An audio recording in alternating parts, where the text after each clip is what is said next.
Assalamualaikum warahmatullahi wabarakatuh. Saya Sinta Nurhayanti, NIM 175221073, akuntansi profesional 7C. Di sini saya akan mempresentasikan hasil review dan sinopsis yang telah saya buat. Langsung saja, review jurnal pertama. Sebenarnya jurnal pertama saya ini saya ganti untuk sinopsis saya yang baru karena belum internasional jurnalnya, sehingga jurnal pertama ini nanti berbeda dengan sinopsis yang akan saya ajukan ke Kaprodi. Langsung saja ke review.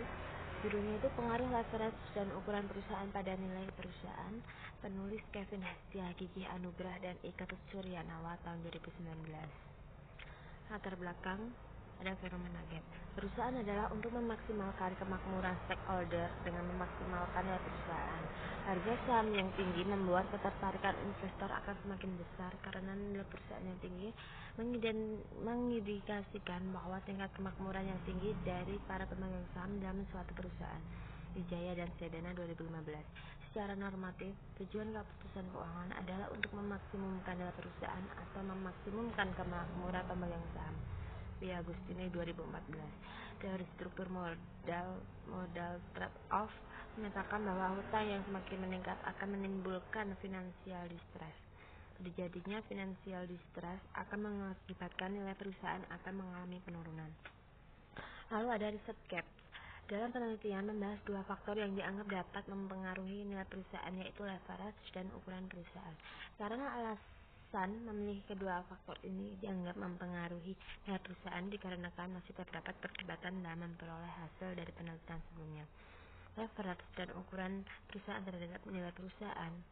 Maka penelitian ini dirasa penting untuk dilakukan pada perusahaan sektor farmasi yang terdaftar di BEI periode 2013 sampai 2016. Tujuan literatur dari jurnal tersebut ada: 1. Teori agensi, bahwa perusahaan merupakan kumpulan kontrak antara pemilik sumber daya ekonomis dan manajer yang mengurus penggunaan dan pengendalian sumber daya tersebut. Kedua, teori struktur modal atau modal trade-off menyatakan bahwa hutang semakin meningkat akan menimbulkan financial distress. Metodologi penelitian. Yang pertama itu jenis penelitian itu menggunakan pendekatan kualitatif. Kedua, jumlah populasi dan sampel penelitian itu populasinya adalah perusahaan sektor farmasi yang terdaftar di BEI pada periode 2013 sampai 2016 yang berjumlah 10 perusahaan. Dan teknik pengambilan sampel itu menggunakan purposive sampling. Lalu teknik analisisnya menggunakan regresi linear berganda. Lalu pengumpulan datanya dengan observasi non-partisipan, di mana sumber data tersebut diperoleh dari data sekunder yang diperoleh dari www.idx.co.id. Lalu hasil penelitiannya itu dalam analisis regresi linear berganda itu bahwa leverage berpengaruh negatif dan signifikan pada nilai perusahaan dan ukuran perusahaan berpengaruh positif dan signifikan pada nilai perusahaan. Lalu jurnal kedua, judulnya Effect of Capital Structure and Profitability on Corporate Value with Company Size as the Moderating Variable of Manufacturing Companies on Indonesia Stock Exchange. Penulisnya itu Alamah Daleta, Iskandar Muda, Gusnadi Muhammad Nasir tahun 2016. Dalam latar belakang itu ada fenomena gap, di mana satu, ada banyak faktor yang mempengaruhi nilai perusahaan, termasuk struktur modal perusahaan. Lalu ada faktor lain yang mempengaruhi nilai perusahaan adalah profitabilitas. Ketiga itu ada, menurut Rianto, yang dimaksud dalam ukuran perusahaan adalah perusahaan dilihat dari nilai ekuitas, nilai penjualan, atau nilai total aset. Lalu riset gapnya itu pertama, dalam penelitian sebelumnya yang dilakukan Sri Harmuningsi 2013 menyatakan bahwa adanya hutang perusahaan dapat membantu dalam mengontrol cost manajemen sehingga struktur modal berpengaruh positif yang signifikan terhadap nilai perusahaan. Sementara Sri dan Ari 2013 menyatakan sebaliknya, bahwa struktur modal berpengaruh negatif terhadap nilai perusahaan di mana peningkatan hutang akan menurunkan nilai perusahaan. Kedua, Penelitian sebelumnya oleh Agustina Lastri 2014 menunjukkan bahwa profitabilitas positif dan signifikan mempengaruhi nilai perusahaan. Profitabilitas dalam penelitian ini adalah proksi melalui ROA. Return on Asset digunakan untuk menilai profitabilitas melalui aset perusahaan. Tinjauan literaturnya, trade-off theory, di mana hasil penelitian mendukung teori struktur modal dengan model trade-off yang menunjukkan bahwa semakin meningkat utang akan menurunkan nilai perusahaan. Untuk metode penelitiannya, yang pertama itu jenis penelitian adalah penelitian kuantitatif. Kedua, jumlah populasi dan sampelnya itu menggunakan perusahaan manufaktur yang terdaftar di BEI periode 2012 sampai 2014 dengan sampel 135 perusahaan. Dengan teknik pengambilan sampel dengan metode purposive sampling. Teknik analisisnya itu juga dengan uji regresi linear berganda dan uji moderasi dengan menggunakan uji residual. Teknik pengumpulan datanya itu dengan data sekunder dari laporan keuangan 46 perusahaan dalam 3 tahun. Dari hasil pembahasannya ditemukan bahwa penelitian ini menunjukkan bahwa variabel independen memiliki pengaruh signifikan terhadap nilai perusahaan. Sedangkan debt to equity ratio berpengaruh negatif signifikan terhadap nilai perusahaan dan return on asset berpengaruh positif signifikan terhadap nilai perusahaan. Hasil pengujian moderasi menunjukkan bahwa ukuran perusahaan tidak dapat sebagai moderat hubungan rasio hutang terhadap ekuitas pada nilai perusahaan dan dapat sebagian moderat hubungan pengembalian aset pada nilai perusahaan. Lalu jurnal ketiga itu dengan judul Pengaruh Ukuran Perusahaan dan Profitabilitas Terhadap Nilai Perusahaan, penulisnya Eka Indriani tahun 2017. Latar belakang ada fenomena gap. Nah, menurut Brigham dan Houston 2011 menyatakan bahwa beberapa faktor penting dalam menentukan struktur modal diantaranya adalah ukuran perusahaan, struktur aktiva, leverage, tingkat pertumbuhan, profitabilitas, pajak, pengendalian, sikap pemberi pinjaman dan lembaga penilai peningkat, kondisi pasar, kondisi internal perusahaan, dan fleksibilitas keuangan. Mengetahui signifikansi pengaruh ukuran perusahaan dan profitabilitas terhadap nilai perusahaan pada perusahaan manufaktur, sektor makanan dan minuman di Bursa Efek Indonesia. Tinjauan literaturnya itu pertama, teori yang mendukung dalam penelitian itu yaitu pecking order theory. Kedua, teori struktur modal atau trade-off theory. Dengan metode penelitian, pertama jenis penelitian menggunakan kuantitatif, jumlah populasi dan sampel itu populasinya seluruh perusahaan manufaktur sektor makanan dan minuman di BEI periode 2011-2015 dengan sampel penelitian sebanyak 16 perusahaan, tetapi dipilih dengan metode purposive sampling dengan kriteria tertentu sehingga diperoleh jumlah sampel sebanyak 9 perusahaan. Teknik pengambilan sampelnya dengan cara purposive sampling. Teknik analisisnya menggunakan regresi linear berganda. Langsung pengumpulan datanya itu dengan sumber data sekunder yang diperoleh dari laporan keuangan tahunan perusahaan manufaktur sektor makanan dan minuman yang diakses dari www.idx.co.id. Hasil pembahasannya,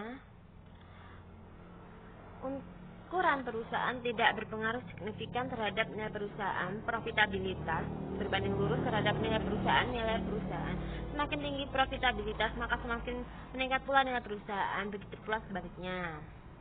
Lalu ukuran perusahaan dan profitabilitas berbanding lurus terhadap nilai perusahaan. Artinya, jika ukuran perusahaan profitabilitas meningkat, maka nilai perusahaan juga akan meningkat. Dan hasil koefisien determinasi R square sebesar 0. 415 menunjukkan bahwa pengaruh ukuran perusahaan dan profitabilitas terhadap nilai perusahaan sebesar 41,5%. Langsung saja ke sinopsis. Saya di sini mengambil judul analisis pengaruh leverage, price earning ratio, profitabilitas dan intellectual capital terhadap nilai perusahaan, studi pada perusahaan properti dan real estate yang terdaftar di indeks saham LHI 45 tahun 2016 sampai 2018. Karena ini tugasnya udah saya kumpulkan, tetapi jurnal saya ganti, maka ini apa adanya dulu. Untuk sinopsis yang baru akan saya ajukan ke Kaprodi, begitu. Nah, untuk latar belakangnya, pada umumnya perusahaan akan selalu mencapai tujuannya, baik tujuan jangka panjang untuk meningkatkan meningkatkan nilai perusahaan dan mensejahterakan pemegang saham maupun tujuan jangka pendeknya, seperti memaksimalkan laba perusahaan dengan sumber daya yang dimiliki. Memaksimumkan nilai perusahaan dinilai lebih tepat sebagai tujuan suatu perusahaan, sebab memaksimumkan nilai perusahaan berarti memaksimumkan nilai sekarang dari semua keuntungan yang akan diterima oleh pemegang saham di masa yang akan datang. Nah, salah satu perusahaan yang terdapat dalam indeks LQ45 itu adalah perusahaan properti dan real estate yang dipilih sebagai sampel karena adanya tren investasi yang berkembang saat ini dalam berinvestasi properti. Pada tahun 2018, banyak perusahaan mencari alternatif perusahaan lewat pasar modal, termasuk perusahaan properti, dan perusahaan tersebut kompak dalam mencatatkan kenaikan harga saham di pencatatannya. Menurut Direktur Investasi Saran Mandiri Hans Kue, dalam saham perusahaan properti juga masih sedikit dan sulit untuk dilirik. Nah, apalagi dengan adanya kenaikan suku bunga dan perlambatan pertumbuhan dalam sektor properti sehingga valuasi sahamnya mengalami penurunan. Saya mendapatkan informasi ini dari kontan.co.id. Nah, ini selanjutnya slide dalam latar belakang bisa dibaca sendiri ya. Langsung ke rumusan masalah. Yang pertama, apakah leverage berpengaruh terhadap nilai perusahaan pada perusahaan properti dan real estate yang terdaftar di indeks saham LQ45 tahun 2016 sampai 2018? Kedua, apakah profitabilitas berpengaruh terhadap nilai perusahaan pada perusahaan properti dan real estate yang terdapat di indeks saham LQ45 tahun 2016 sampai 2018? 3. Apakah price earning ratio berpengaruh terhadap nilai perusahaan pada properti dan real estate yang terdaftar di indeks saham LQ45 tahun 2016 sampai 2018? Keempat, apakah intelektual kapital berpengaruh terhadap nilai perusahaan pada perusahaan properti dan real estate yang terdapat di indeks saham LQ45 tahun 2016 sampai 2018? Untuk metode penelitian, yang pertama, jenis penelitian saya menggunakan penelitian kuantitatif. Kedua, jumlah populasi dan sampel. Populasi dan penelitian ini adalah perusahaan properti dan real estate yang terdaftar di indeks saham LQ45 tahun 2016 sampai 2018. Sampel yang saya gunakan itu adalah perusahaan properti dan real estate yang memenuhi kriteria. Ketiga, teknik pengambilan sampel.